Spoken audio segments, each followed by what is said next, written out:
ইতিমধ্যে রাষ্ট্রের কর্ণধারদের মধ্যে কেউ কেউ তো খেপে গিয়েছে আমাদের উপরে, আরে কি বলতে চায়, আমাদের বিরোধিতা করতে চায়। আসলে বিরোধিতা তিরোধিতা বিষয় না, আমরা হকের ব্যাপারে কারো সঙ্গে আপোষ করতে রাজি না। তুমি হকের পক্ষে থাকো, আমরা তোমার পক্ষে আছি, আর তুমি হকের বিপক্ষে যাবা, তুমি আমার বাপ হলেও তোমার ছাড় দিতে আমি রাজি না। তাহলে মাজারের ব্যাপারে একটা মূল নীতি মাথায় গেঁথে রাখেন খুব ভালো করে। যেখানে আল্লাহর ওলিরা শুয়ে আছেন, অর্থাৎ তাদের কবর, সহজ ভাষায় এটাকে মাজার বলা হয় কেন? মাজার শব্দের অর্থ হলো যেটা বেশি বেশি জিয়ারত করা হয়, জিয়ারতের জায়গা। যেমন মসজিদ মানে কি? সেজদার জায়গা। মাদ্রাসা মানে কি? ক্লাসের জায়গা, দার্সের জায়গা। তাহলে যেখানে বেশি বেশি দার্স হয়, নিয়মিত দার্স হয়, সেটাকে মাদ্রাসা বলে। যেখানে নিয়মিত সেজদা হয়, ইবাদত হয়, সেটাকে মসজিদ বলে। তো একইভাবে যেটা নিয়মিত জিয়ারত হয় সেটাকে কি বলে? মাজার বলে। তাহলে ওলিদের মাজার বলতে আমরা বুঝাই যেখানে আল্লাহর কোনো ওলি শুয়ে আছেন। শাহজালাল রহমাতুল্লাহ আলাইহি শুয়ে আছেন, শাহপরান রহমাতুল্লাহ আলাইহি শুয়ে আছেন, খাজা মঈনুদ্দিন চিশতি আজমিরি শুয়ে আছেন, সুলতানুল আউলিয়া খাজা নিজামুদ্দিন শুয়ে আছেন। এটাই তো, নাকি আপনারা ভিন্ন কিছু বুঝেন? এবার আসেন, বাংলাদেশে মাজার বলতে যা প্রসিদ্ধ তা সব এমন না যে সেখানে কোনো আল্লাহর ওলি শুয়ে আছেন। বরং এর বাইরে আমার দেখা, আমি ছোট মানুষ, আমার দেখাও বড় ক্ষুদ্র, জানাও বড় ক্ষুদ্র, আপনাদের জানা আরও বেশি পরিধি বিস্তৃত হতে পারে। আমি ওলিদের কবর ছাড়াও দুই রকম মাজার চিনি বাংলাদেশে। আপনারা চেনেন কি চেনেন না আমারে বললেন। আমি আরও দুই রকম মাজার চিনি। একরকম মাজার হলো ওখানে কেউ শুয়ে নাই, ওখানে কিছুই নাই, এটা পুরাই হাওয়ার উপরে বিনা পুঁজির ব্যবসার জন্য বানিয়ে নেওয়া হয়েছে। যেমন একটা উদাহরণ দিলে খুব ভালো ক্লিয়ার হবে। আমাদের সিলেটকে লোকে বলে 360 আউলিয়ার পুণ্যভূমি। সিলেটে যে কোনো এরিয়া দিয়ে ঢুকতে চান, লেখা থাকবে 2টি পাতা ও 1টি কুড়ির দেশে স্বাগতম, অথবা 360 আউলিয়ার পুণ্যভূমিতে স্বাগতম। যেমন চিটাগাং যদি ঢুকতে চান, গতকাল চিটাগাংয়ে ওই এয়ারপোর্টে নেমে আমি খেয়াল করেছি লেখা আছে 12 আউলিয়ার পুণ্যভূমিতে স্বাগতম। তো চিটাগাংয়ে লেখা থাকে 12 আউলিয়া, সিলেটে লেখা থাকে 360 আউলিয়া।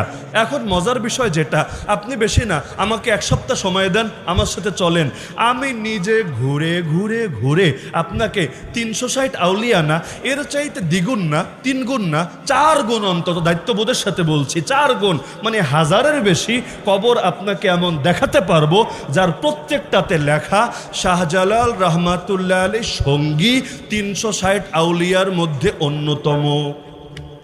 তো 360 মানে কি? 360 মানে তো 360, 360 মানে তো 560 না, 360 মানে তো 1560 না, 360 তো 360।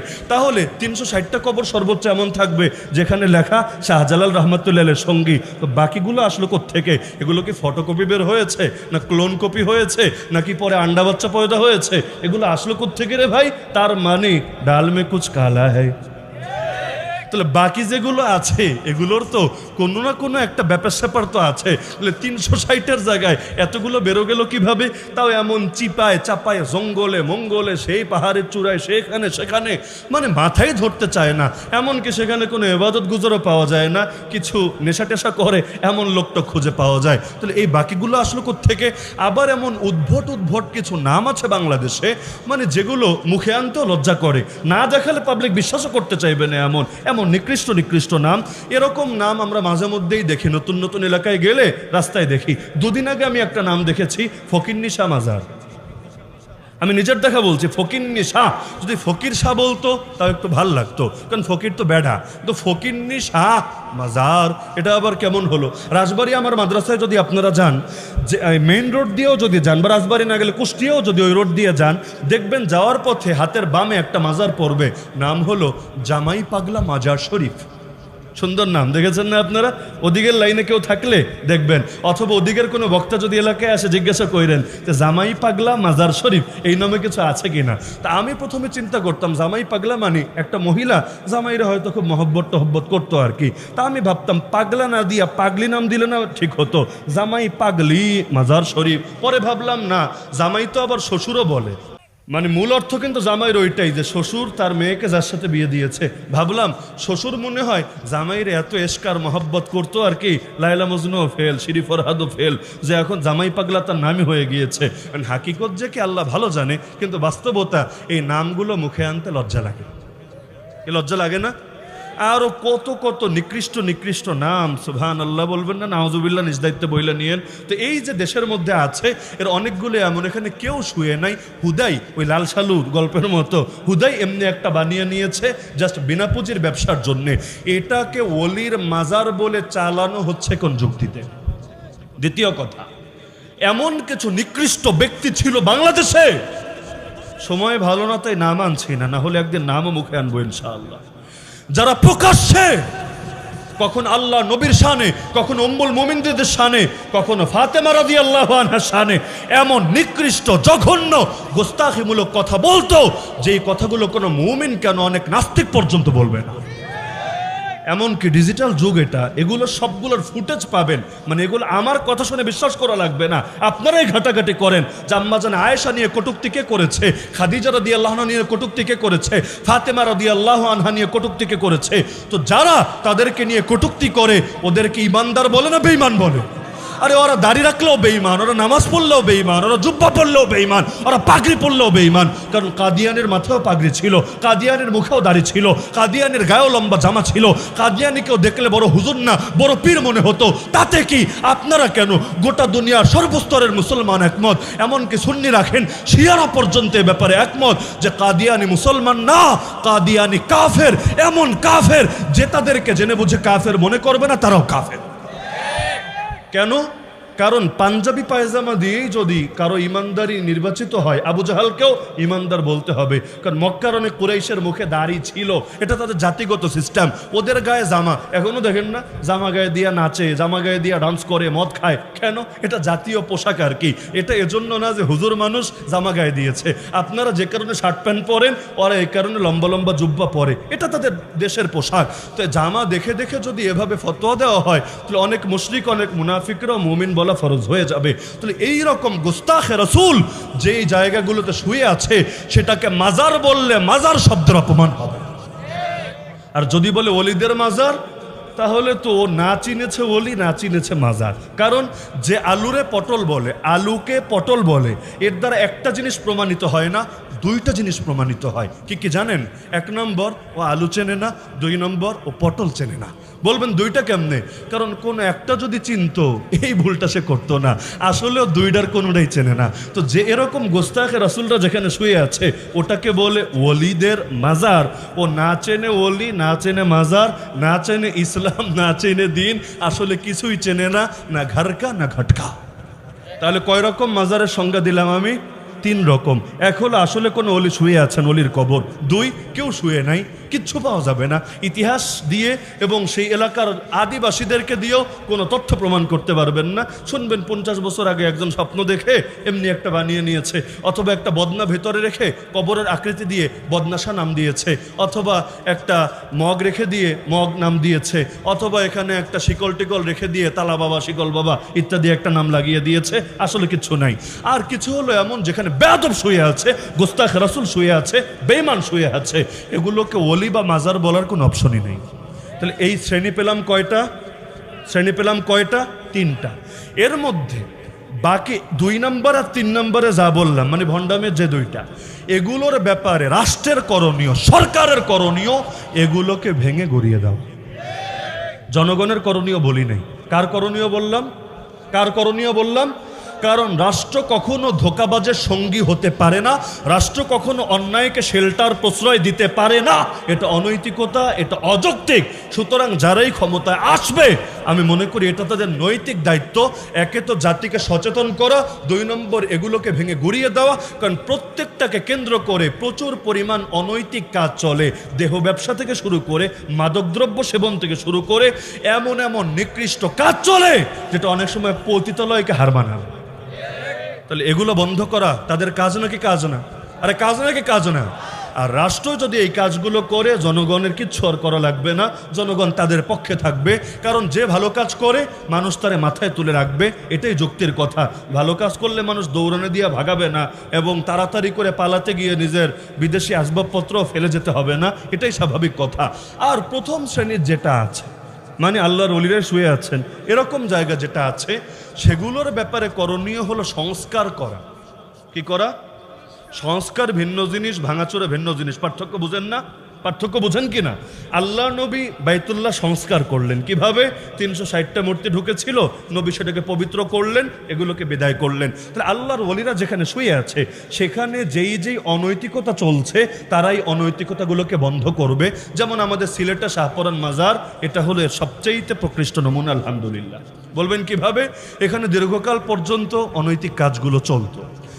এই মাত্র কয়েকদিন আগে এলাকাবাসী এবং আলেম ওলামা সচেতন মানুষরা মিলে তার উদ্যোগ নিয়েছে, আমরা এগুলো বন্ধ করব। মাজারের কর্তৃপক্ষের সাথে আলোচনা করেছে, তারাও একমত হয়েছে। আর দেখছে যে পাবলিক সেন্টিমেন্ট আপাতত ওদিকে আছে, এর বাইরে গেলে ঝামেলাটা মেলা হতে পারে, তো দরকার কি, তারা বন্ধ করার সিদ্ধান্ত নিয়েছে। আর ওলিদের কবরের সামনে গান বাজনা হলে এর চাইতে বড় বেয়াদবি, এর চাইতে বড় গুস্তাখি কি হতে পারে? যেই মানুষগুলো বিদেশ থেকে এসে এখানে জান কোরবান করেছে ইসলামকে সমুন্নত করার জন্য, আর তাদের এই জায়গাগুলোকে যদি এখন অন-ইসলামের চর্চা কেন্দ্র বানানো হয়, এর চাইতে আফসোসের বিষয় আসলে কিছু হতে পারে না। তারা উদ্যোগ নিয়েছে, ঘোষণা দিয়েছে এবছর থেকে সেখানে এই জাতীয় কোনো অনৈতিক কাজ, মাদক সেবন হোক, নেশা হোক, নারী পুরুষের অবাধ ফ্রি মিক্সিং মেলামেশা হোক, কোনোটাই চলবে না, বন্ধ হয়ে গিয়েছে।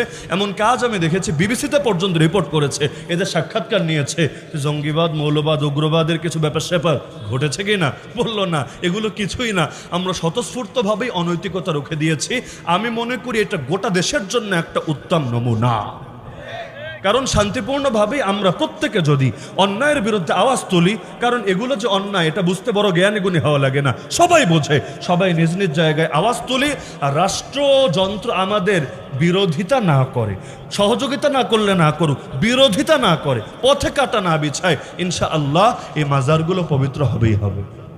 তবে একটা কাজ বাকি থাকবে, যেটা যেদিন ইসলাম কায়েম হবে সেদিন হবে, তার আগ পর্যন্ত আমি বলবো না কেউ করেন, অথবা আমরা এটা প্রচারও করব না যে কেউ করেন, অথবা কেউ করলে সমর্থনও দেব না। সেটা কি? আল্লাহ রসুল স্পষ্ট হাদিস আছে, কবরের উপরে কোনো ইমারত নির্মাণ করা যাবে না। কবরই মাটির কবর, তাতে যত বড় ব্যক্তিত্ব হোক, কবর থাকবে সাদামাঠা, এবং কিয়ামতের দিন আল্লাহ তাকে চমকে দেবেন। এটাই হলো ইসলামের কথা, দুনিয়ার ফুডানি কোনো ফুডানি না। তো কবরের উপরে যেখানে বিশাল বিশাল অট্টালিকা ইমারত নির্মাণ করে রাখা হয়েছে, আবার মানুষ সেখানে গিয়ে সেজদা দিচ্ছে, মসজিদে এসে আল্লাহরে সেজদা দেয় না, সেখানে গিয়ে আব্বারে সেজদা দিচ্ছে, আর কি কি দোয়া, আব্বা বাচ্চা দাও, বাচ্চা দাও, বিয়ে করেছি 12 বছর বাচ্চা হয় না, কেমনে বাচ্চা দিবে? ডাটা কেবল দিয়ে না ওয়াইফাই দিয়ে, হটস্পট দিয়ে না ব্লুটুথ দিয়ে? কিভাবে সেন্ড করবে? কবরের ভেতর থেকে? নাকি কবরের ভেতরে অনেক ডায়াপার পরা বাচ্চা আছে, চাইলে এক কোনা দিয়ে ফুটা করে ঠাস ঠাস করে ছুঁড়ে মারবে? তো কবর তো বাচ্চা ডেলিভারির জায়গা না। আব্বা আব্বা বাচ্চা দাও, আরে জিন্দা হলে তাও নয় তো একটা ব্যাপার স্যাপার ছিল, মুর্দা মানুষের কাছে এমন কথা লোকে কিভাবে বলে? বলা দরকার ছিল কাকে? আরে বলা দরকার ছিল কাকে? তো এই জিনিসগুলো বন্ধ করতে হবে। তবে এগুলো যেদিন ইসলাম কায়েম হবে, আমরা আশাবাদী এই ইমারতগুলোকেও নষ্ট করে দিয়ে স্বাভাবিক কবর হিসেবে রাখা হবে। আর কবর নষ্ট করার কথা বলা হচ্ছে না, তো কবর কবরের মতো থাকবে, কবর বিল্ডিংয়ের মতো, অট্টালিকার মতো, প্রেসিডেন্ট প্যালেসের মতো কেন থাকবে? তবে এই কাজটা আপাতত না, ইনশাআল্লাহ যেদিন এদেশের আকাশে কালেমার পতাকা দুলবে সেদিন ইনশাআল্লাহ এই শুভ কাজটাও সম্পন্ন হবে। তাহলে মাজারের ব্যাপারে বার্তা ক্লিয়ার কিনা? আরে বার্তা ক্লিয়ার কিনা? তা আমরা এর চাইতে বেশি বাড়াবাড়ি চাচ্ছি না যে এটাকে কেন্দ্র করে সেই সংখ্যালঘুদের কেচ্ছারে একসাথে মিলিয়ে তারপর অন্য কেউ এটাকে চান্স যে কাজে লাগাক, আমরা এটা চাচ্ছি না। তবে আমরা এটা বলবো যে জনগণ যাতে নিজেরাই অন্যায় কিছু না করে ফেলে বা আইন নিজের হাতে তুলে না ফেলে, মব জাস্টিস যাতে না হয়, এজন্য যারা ক্ষমতায় আছেন আপনারাই উদ্যোগ নেন, আপনারাই তদন্ত করেন কোনটা ওলির মাজার আর কোনটা হাওয়া কিচ্ছু না, পুরাই 2 নম্বরই ব্যবসা, আর কোনটা হলো গোস্তাখে রাসূলের জায়গা, এগুলো ক্লিয়ার করেন। তারা ভাবতে পারে এগুলোতে হাত দিলে বিতর্ক হবে কিনা, আমি আল্লাহর কসম করে বলবো এগুলোতে হাত দিলে বিতর্ক হওয়া তো দূরের কথা, এগুলোতে হাত দিলে গোটা জাতি তাদেরকে সারা জীবন শ্রদ্ধার সাথে স্মরণ রাখবেন ইনশাআল্লাহ। হ্যাঁ, গুটি কয়েক গঞ্জিকা সেবনকারী, গুটি কয়েক অনৈতিক কার্যক্রমে লিপ্ত ব্যক্তিরা সমালোচনা করতে পারে, কিন্তু এদের সমালোচনা তাদের কোনোই ক্ষতি করতে পারবে না। এই দেশের আপামর জনসাধারণ তাদের সাথে থাকবে। আল্লাহ নবীর আদর্শ থেকে শিক্ষাটা পেলাম, হক আর বাতিল একসাথে মিলেমিশে চলতে পারে না। হক আসলে বাতিল দূর করতে হবে, আর বাতিল আসলে হক দূর করতে হবে, দূর অটো হয়ে যাবে। লা ইলাহা ইল্লাল্লাহ, লা ইলাহা মানে বাতিলের সঙ্গে সম্পর্ক ছিন্ন করলাম, ইল্লাল্লাহ হকের সঙ্গে আল্লাহ আল্লাহর সঙ্গে সম্পর্ক জুড়ে দিলাম। এটাই কালেমার কথা, এটাই এই তাফসীরের শিক্ষা। তো রব্বুল আলামিন আমাদের সবাইকে এই আয়াতের যথার্থ অর্থ অনুধাবন করার তৌফিক দান করুন। আজকের এই তাফসীর মাহফিলকে কবুল করুন। যাদের উদ্যোগে আজকের এই মাহফিল সম্পন্ন হয়েছে সবাইকে জাযায়ে খায়ের দান করুন। সবাই দুরূদ শরীফ পাঠ করুন।